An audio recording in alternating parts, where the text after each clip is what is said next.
Terima kasih Tuhan, dalam nama Tuhan Yesus yang siap menerima firman, sama-sama katakan amin. Tepuk tangan yang meriah bagi Tuhan Yesus. Silakan duduk Bapak Ibu yang saya kasihi.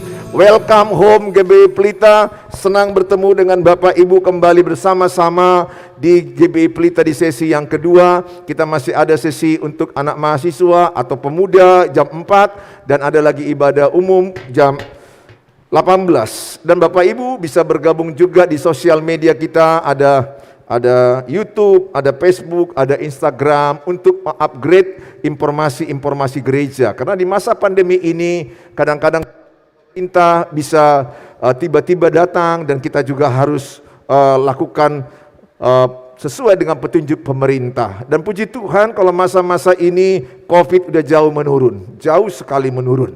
Tetapi tetap prokes. Ya, angka COVID sangat jauh menurun.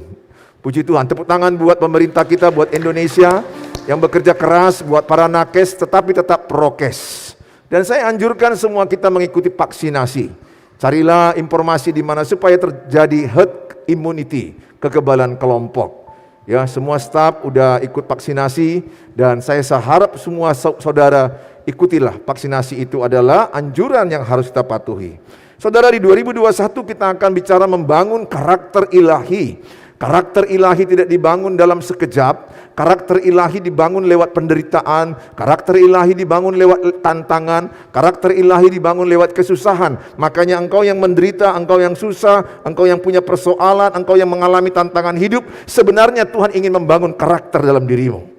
Tuhan ingin mematangkan karaktermu, ingin mendewasakan karaktermu. Mungkin engkau berkata, sampai kapan masalah ini kuhadapi? Sampai kapan penderitaan ini kualami? Kenapa aku rasanya enggak siap-siap dengan masalah? Saya mau katakan, selama engkau hidup pasti ada masalah.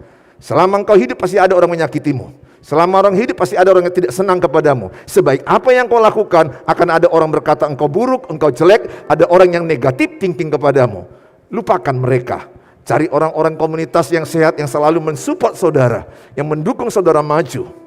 Oleh karena itu saya mengajak sama saudara, di bulan September ini kita membangun karakter kudus di akhir zaman. Bahwa sebenarnya adalah tanda-tanda masa pandemik ini adalah salah satu tanda akhir zaman. Mau tidak mau kita harus memasuki era yang sepertinya di luar pikiran kita. Usia saya 51 tahun, belum pernah saya rasakan seperti ini dunia yang kita alami. Saudara, ini semuanya adalah warning, sebagai peringatan untuk kita bertobat, peringatan untuk kita berubah, peringatan untuk kita mencari Tuhan sebelum Dia datang yang kedua kali, atau sebelum saudara menghadap kepada pengadilan. Oleh karena itu, peringatan-peringatan ini terima dengan hati yang lapang, bahwa Tuhan ingin mau engkau memperbaiki dirimu, mengevaluasi dirimu. Saudara yang saya kasihi, di minggu ketiga kita akan belajar kesucian dan kebangunan rohani. Bagaimana kita mengalami kesucian lewat hidup kita yang suci, lewat hidup kita yang kudus, hidup kita yang benar, perilaku kita yang benar. Orang-orang terbangunkan rohaninya. Orang-orang semakin cinta Tuhan, sehingga kita tidak menjadi batu sandungan kepada orang lain. Jangan sampai orang berkata, Pak Pendeta itu pintar khotbah, tapi tidak pintar melakukan firman. Jangan sampai orang berkata, engkau rajin ibadah, rajin pelayanan, tapi engkau kenapa hidupmu jauh dari perbuatan firman Tuhan? Itu yang disebut batu sandungan. Kalau saudara pernah gagal, pernah salah, saya juga pernah gagal, pernah salah, wake up, bangkit. Gak ada orang yang sempurna. Saya juga pernah gagal, saya juga pernah salah, saya pernah marah, kami pernah konflik berat, saya juga pernah mengalami kesalahan, kegagalan dalam banyak hal, tapi saya bangkit. Tiap hari kita diperbaharui. Kolose 3:10 berkata, hari demi hari kita diperbaharui. Jadi untuk mengalami perubahan hidup karakter yang matang tidak instan. Dia butuh proses, butuh waktu yang harus kita alami. Nah saudara yang saya kasihi, dari 2 Korintus 6, kalau kita lihat dalam 2 Korintus 6 ayat yang pertama saya bacakan untuk kita. Sebagai teman-teman sekerja, kami menasihatkan kamu supaya kamu jangan menjadi sia-sia kasih karunia Allah yang telah kamu terima. Nats kita yang diambil adalah 2 Korintus 6 ayat 1 sampai kepada ayat yang ke-10. Tapi ayat yang pertama ini Paulus mengingatkan jemaat Korintus untuk tidak menyia-nyiakan kasih karunia, untuk tidak mempermainkan kasih karunia. Arti kasih karunia, kita menerima satu anugerah, dilayakkan masuk menerima hidup kekal, bukan karena perbuatan baik, bukan karena ibadah, bukan karena menolong orang miskin, bukan karena saya pendeta, bukan karena sekolah teologi, bukan karena baca Alkitab. Perbuatan baik tidak bisa menyelamatkan. Perbuatan baik kita nggak bisa membuat kita masuk ke sorga. Satu-satunya jalan ke sorga, Yohanes 14 ayat 6 berkata, akulah jalan, akulah kebenaran, akulah hidup. Tidak ada orang sampai ke rumah Bapa tanpa melalui Yesus. Makanya peganglah tangan Yesus seumur hidupmu. Amin. Jangan lepaskan tangan Yesus, seberat apa masalahmu, seberat apa tantanganmu. Peganglah tanganku Yesus. Dialah jalan, dialah kebenaran, dialah hidup. Oleh karena itu ayat ini menasihatkan kita, kalau kita sudah menerima kasih karunia, kita menerima anugerah, kita diampuni, dosa kita diampuni, kita percaya kalau mati masuk sorga, kita percaya nama kita ada di kitab kehidupan di sorga yang kekal. Jangan sampai kita berpikir, mudah sekali selamat, bukan perbuatan yang dilihat. Jangan sampai seperti itu. Ingat sekali lagi, kalau di agama lain mungkin mengajarkan, kalau engkau berbuat baik, maka nanti di akhir zaman atau pengadilan akan ditimbang amal ibadahmu. Ingat, di Alkitab tidak ada pakai timbangan amal ibadah. Bukan itu patokannya. Tapi apakah ada darah Yesus di hatimu? Sebaik apa orang tanpa ada darah Yesus di hatinya, dia nggak selamat. Sebaik apa dia beribadah, sebaik apa dia menolong orang, kalau tidak ada salib Kristus dalam hidupnya, dia tidak menerima hidup yang kekal. Karena hanya ada satu jalan untuk menerima hidup yang kekal, adalah menerima Tuhan Yesus. Percaya Yesus adalah Tuhan, Roma 10 ayat 9 dan 10 berkata, mengaku dengan mulut, percaya dalam hati dan mengaku dengan mulut, Yesus adalah Tuhan, maka engkau akan diselamatkan. Makanya pergilah, jadikan segala bangsa muridku. Nah, setelah kita terima Tuhan Yesus, kita terima darah Yesus, berarti dosa kita diampuni. Seberapa banyak dosa kita diampuni? Semua dosamu diampuni. Tidak ada dosa yang tidak diampuni. Tidak ada kesalahan yang tidak diampuni Tuhan. Jangan ingat-ingat lagi dosamu, karena Tuhan sudah lupa dosamu. Siapakah yang mengingatkan dosamu? Iblis. Bagian kita adalah 1 Yohanes 1 ayat 9, kita mau mengaku dosa. Kita mau berkata, Tuhan ampuni aku, sucikan aku. Maka 1 Yohanes 1:9 berkata, semua dosamu diampuni, disucikan hanya oleh darah Yesus sekali untuk selama-lamanya. Artinya Yesus tidak akan mati dua kali.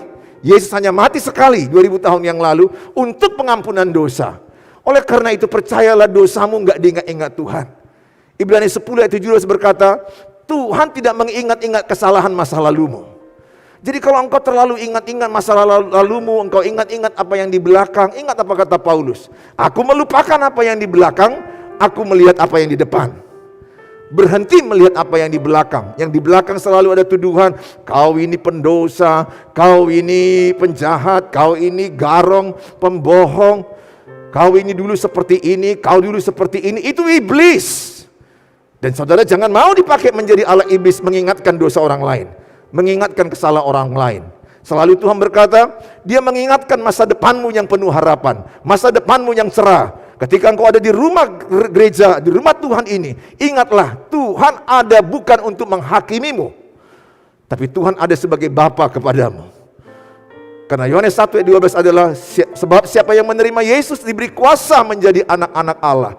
Jadi saudara adalah anak, dan dia adalah Bapa, dan dia ada mengingatkan masa depanmu yang cerah, masa depanmu yang penuh harapan. Tapi ingat, Tuhan katakan kepada perempuan yang berzina, pergilah dan jangan berbuat dosa lagi. Artinya apa? Kasih karunia itu berharga bagi kita. Maka Galatia 5 ayat yang ke-13, bukan berarti kasih karunia itu membuat kita bebas berbuat dosa. Di sini poin penting. Anak-anak muda, anak-anak gadis, bapak ibu, saudara, bukan berarti karena dosamu telah diampuni oleh darah Yesus, Kemudian engkau menjadi orang yang mudah buat dosa, yang berkata udahlah bikin dosa aja, toh udah diampuni kok, dosaku yang dulu, dosaku yang sekarang, dosa yang akan datang. Itu artinya tidak menghormati kasih karunia. Atau itu artinya dia tidak mengenal kasih karunia yang benar. Kasih karunia yang benar adalah membuat hidupmu benar di hadapan Tuhan dan melakukan perintah-perintahnya.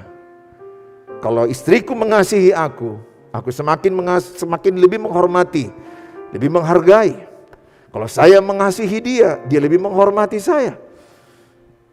Saudara mungkin pernah menerima kasih dari orang tua, pasti engkau lebih hormat kepada orang tuamu. Oleh karena itu mengasihi Tuhan artinya melakukan perintah-perintah Tuhan. Takut akan Tuhan artinya takut berbuat dosa, takut berbuat salah. Makanya anak-anak gadis carilah cowok-cowok yang takut akan Tuhan. Bukan yang ganteng aja. Bukan yang keren saja. Engkau akan susah nanti. Saudara yang saya kasih dalam nama Tuhan Yesus. Poin yang pertama saya mau sampaikan pada ayat yang ketiga. Pada ayat yang ketiga dikatakan, hidup tidak menjadi batu sandungan. 2 Korintus 6 ayat yang ketiga. Dalam hal apapun kami tidak sandung. Dalam hal apapun kami tidak memberi sebab orang tersandung. Supaya pelayanan kami jangan sampai dicelah. Saudara, ayat 4 lebih jelas lagi dia. Sebaliknya dalam segala hal kami menunjukkan bahwa kami adalah pelayan Allah, yaitu dalam menahan dan penuh kesabaran dalam penderitaan, kesesakan dan kesukaran, dalam menanggung dera, dalam penjara dan kerusuhan, dalam berjeripaya, dalam berjaga-jaga dan berpuasa. Saudara, ayat 3 jelas dikatakan, dalam hal apapun kami tidak memberi sebab orang tersandung, supaya pelayanan kami jangan sampai dicelah. Ayat ini menerangkan bagaimana Paulus mengajarkan kepada jemaat Korintus, jaga cara hidupmu. Hidupmu itu seperti kita hidup di atas gunung, di bukit, orang mengamati kita. Jadi kalau sedikit aja kau salah, orang akan mudah menyebarkan kesalahanmu. Contoh, kalau saya seorang gembala, saya pelayan Allah. Kalau saya nggak menjaga betul cara hidupku, teladan hidupku, kesaksian hidupku, caraku dalam menikah, menghormati istriku, menghargai dia, mendidik anak-anakku, mengembalakan jemaat, membawa mobil, berkata-kata. Saudara, terlebih ketika ada penderitaan yang kualami, apa reaksiku, apa responku? Tahukah saudara, Paulus sangat menjaga seluruh cara hidupnya. Apalagi kalau kita pelayan-pelayan Tuhan ini. Waduh, yang benar kau buat, dia akan bilang, ya pantaslah orang kau pelayan Tuhan. Kalau engkau rajin ibadah, saya rajin jadi bawa khotbah, jadi seorang gembala. Ketika saya benar, orang bilang apa? Ya memang dia gembala, dia pengkhotbah, ya wajar. Tapi kalau coba suatu waktu ku pegang tangan anak gadis di Sun Plaza yang bukan istriku, kira-kira kalian masih mau dengar khotbahku? Mungkin saudara belum lihat wajahku, enggak, jadi mungkin aku pakai topeng lebih jelas, lebih ku topengi semua.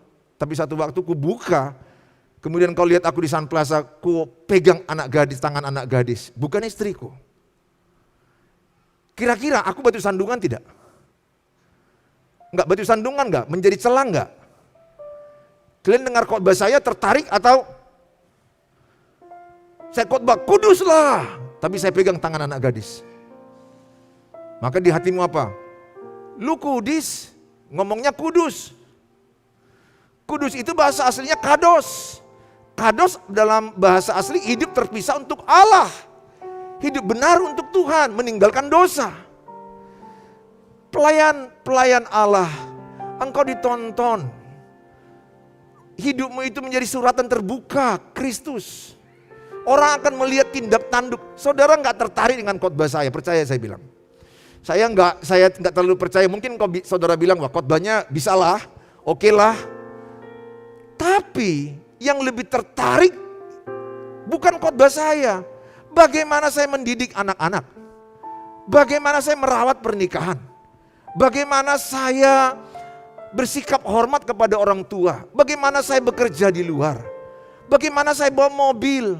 Apa jadinya kalau seorang pelayan bawa mobil ugal-ugalan, tabrak lampu merah. Kemudian tiba-tiba dikejar kita. Dikejar saya karena tabrak lampu merah. Karena saya pepet mobil dia, kemudian dia buka jendela. Kamu kok begitu? Saya udah mau tabrakan. Tiba-tiba saya buka jendela. Rupanya engkau jemaat GB Pelita. Jemaat GB Pelita. Baru akhirnya kau bilang, "Shalom Pak Pendeta." Saya malu melihatmu. Saya menjadi celah bagimu. Saya enggak menjadi teladan. Makanya Filipi 3:17 berkata, Paulus itu luar biasa. Filipi 3:17. Sangat banyak ayat-ayat Paulus yang sangat saya diberkati. Dia sampai berkata, Filipi 3:17, "Saudara-saudara, ikutilah teladanku dan perhatikanlah mereka yang hidup sama seperti kami yang menjadi teladanmu." Paulus berani berkata, ikutilah teladanku, ikutilah cara hidupku, ikutilah bagaimana aku sehari-hari. Dia berani mengatakan ikuti teladanku. Ibu-ibu, maukah engkau berkata kepada anak-anakmu, ikutilah teladan mama. Bagaimana mendidik anak-anak. Bagaimana aku menikah dengan papamu. Ikuti teladanku. Bapak, maukah engkau berkata, ikuti teladanku kepada anak-anak. Tapi kalau bapak nggak jadi contoh, nggak berani. Betul? Betul Bapak Ibu, adik-adik? Engkau yang pacaran anak gadis.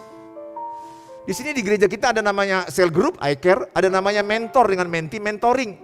Jadi ada mentinya, binaannya. Dia harus berani berkata kepada mentinya, ikuti teladanku. Mentinya akan melihat, wah, abang aja nggak benar pacarannya. Berdua-dua, ciuman. Ikuti teladanku, kata si kakak rohani.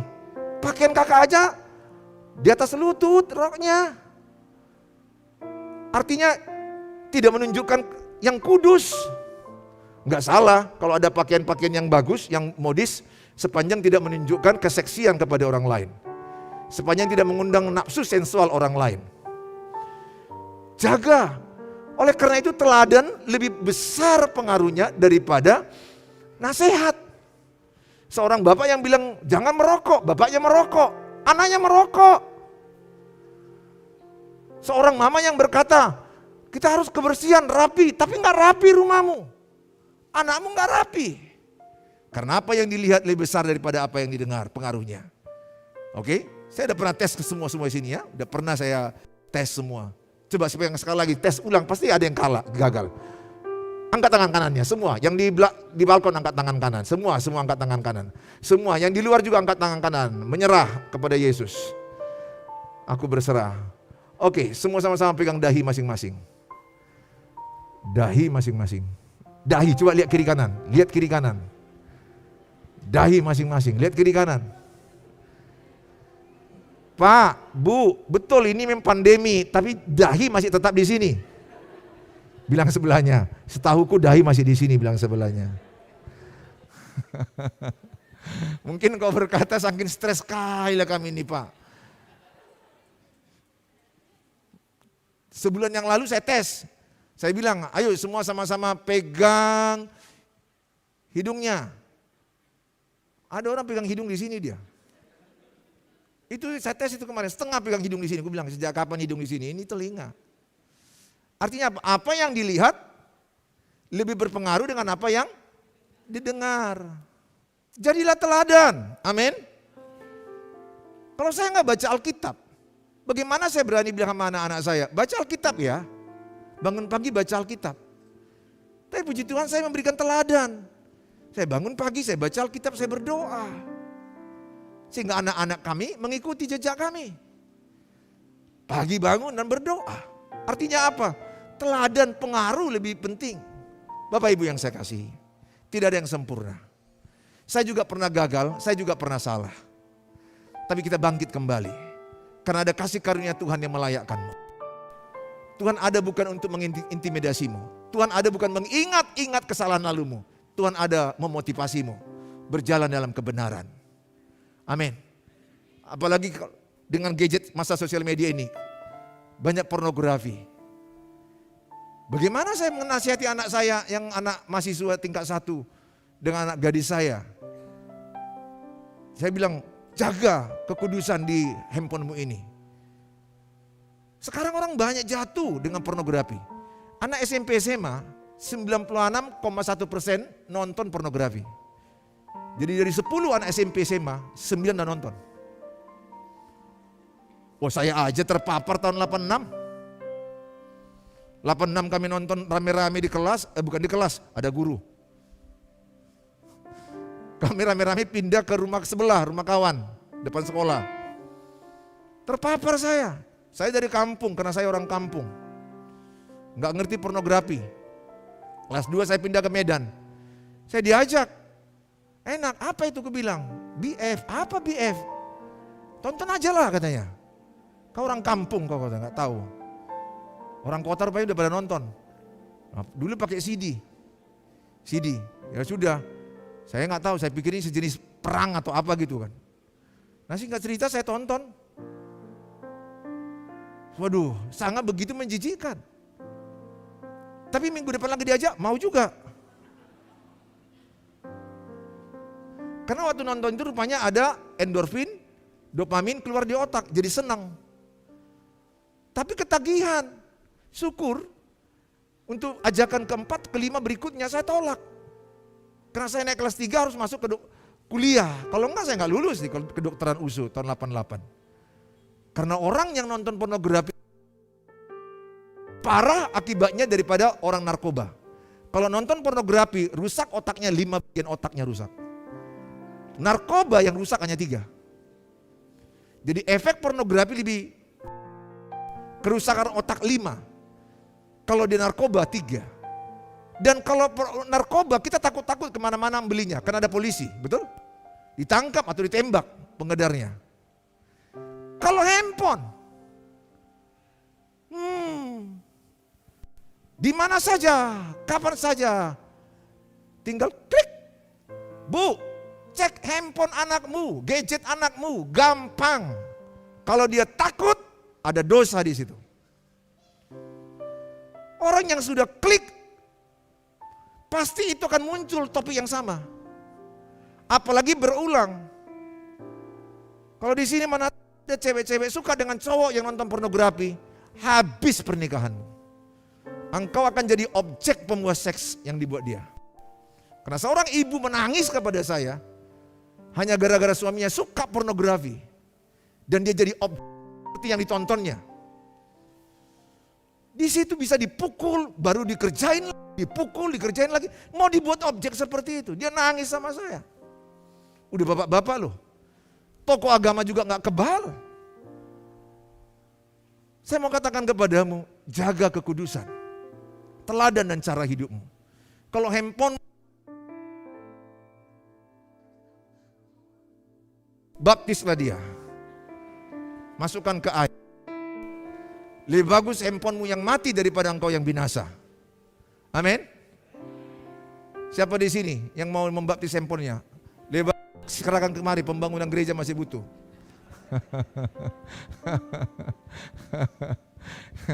Ya, anak-anak gadis ya, cari cowok yang mukanya itu sederhana, ala Mak Jang.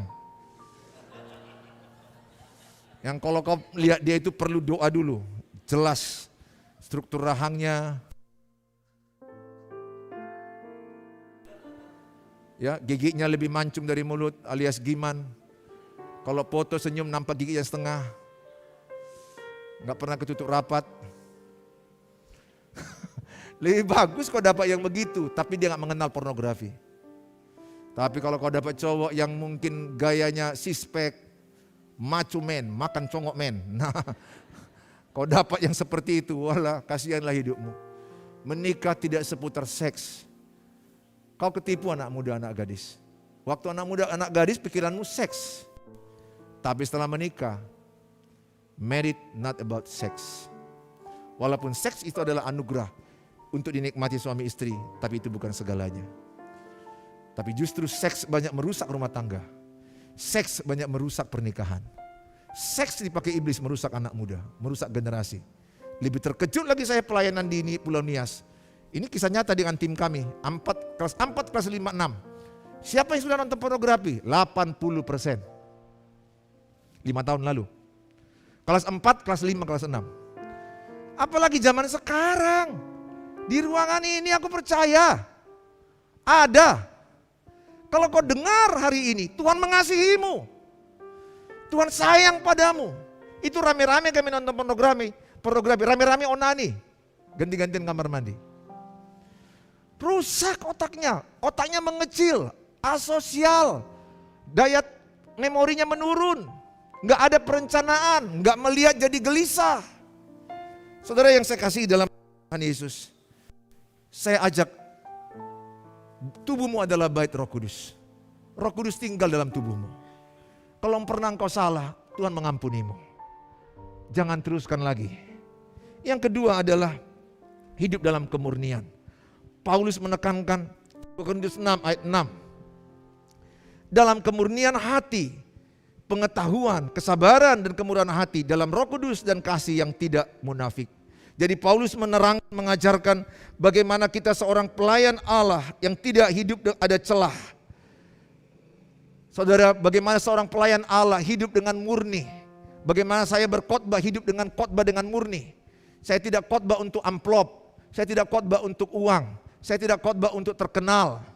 Jujur, untuk kemurnian itu ada proses. Untuk memurnikan garam menjadi garam ada proses. Memurnikan besi menjadi alat penajam ada proses. Kadang-kadang itu yang membuat kita menderita, sakit. Kita direndahkan, kita nggak dihormati, kita nggak dipandang. Tapi itu adalah proses pemurnian. Kalau ada yang merendahkan engkau, ada yang menyakiti engkau, berkati dia. Orang yang murni hatinya, orang yang tulus hatinya, enggak ada sakit hati. Saudara enggak puji khotbah saya enggak apa-apa. Bahkan beberapa di antaramu juga tidur dengar khotbah saya enggak sakit hati. Cuma saya hanya kasihan aja. Ngapain ke gereja datang untuk tidur? Tidurnya di tempat tidur. Karena ada orang tidur dengar khotbah, udah pulang semua dia masih tidur.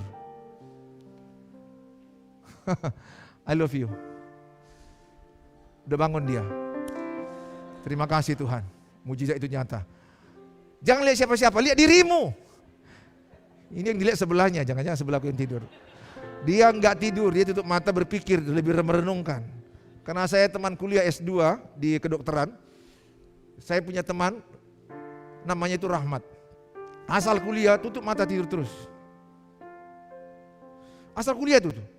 Asal ujian dia ranking 1. Berarti ada orang yang tutup mata belum tentu tidur. Ada orang yang buka mata belum tentu juga pikirannya kemari. Bisanya pikirannya apa? Ayam penyet Jakarta, bisa. Pikirannya bisa apa? Pangsit cahaya. Di mana hartamu berada, disitulah hatimu berada. Belum tentu. Lihat-lihat saya, bisa aja macam-macam. Artinya pikiranmu belum tentu di sini. Tapi saya mau katakan sama saudara, miliki kemurnian hati, enggak ada kemunafikan, tulus. Amin. Halo cowok-cowok, kau suka dengan cewek yang tulus mencintaimu? Amin. Ya tes aja dia apa adanya, tunjukkan bajumu yang apa adanya, yang itu aja. Atau sepatumu yang ada kayak lubang buaya begini yang penyapu bersih. Tunjukkan. Tulus, tunjukkan rumahmu yang gubuk-gubuk yang ada, coba tes. Bila perlu main drama-dramaan. Main drama-dramaan kau pakai sepeda Mangboru ke kuliah. Padahal kau punya mobil.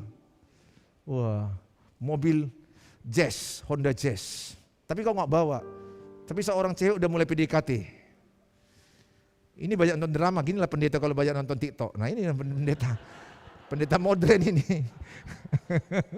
Udah tahu lagi maksudku. Udahlah, nggak usah teruskan. Ternyata setelah dilihat ternyata kau pakai sepeda Mangboru, Siregar, Sitorus, dan kemudian gak laku sama aku itu. Saya mau katakan kepadamu, berapa banyak cewek matre yang dulu udah mencintai nama cowoknya si Dapot, pindah ke si Boy. Si Dapot hanya hidup dengan kasih karunia Tuhan. Makan 3 kali sehari belum tentu. Mungkin hanya 2 kali sehari makan. Tapi hatinya tulus kepadamu. Dan dia komitmen setia sampai maut memisahkan. Kau jumpa si Boy yang keren, si spek. Tapi playboy, kau akan susah. Saya mau katakan sama saudara, jadilah orang tulus. Amin. Jadilah orang yang murni hatinya, tidak ada agenda.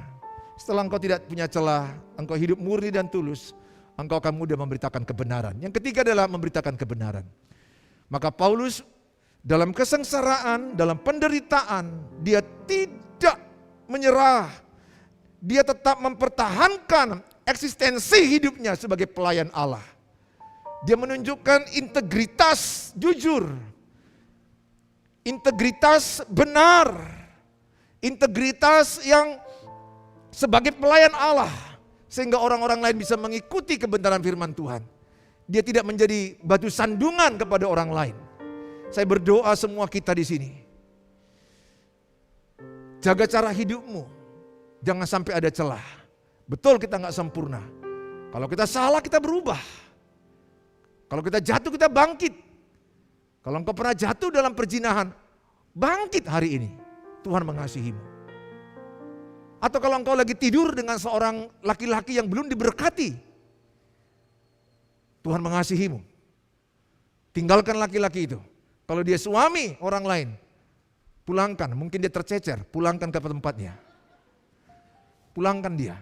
Saya mau katakan kepadamu, enggak ada orang sempurna. Dan engkau jaga kemurnian hatimu, ketulusan hatimu. Sebagai pelayan Allah, ingat orang yang tulus hati tidak sakit hati. Karena dia tulus untuk Tuhan. Kolose 3:23, semua yang kita lakukan untuk Tuhan. Saya khotbah untuk memuliakan nama Tuhan. Maka saya enak khotbahnya, saya tidak perlu engkau puji. Saya enggak perlu engkau akui. Saya hanya perlu hatiku untuk memuliakan Tuhan. Dan kalau hatiku untuk memuliakan Tuhan, segenap hatiku kupersembahkan untuk Tuhan. Sehingga engkau mudah memberitakan kebenaran. Sehingga engkau menjadi saksi Kristus. Kristus yang terbuka kepada orang lain. Tuhan memberkatimu.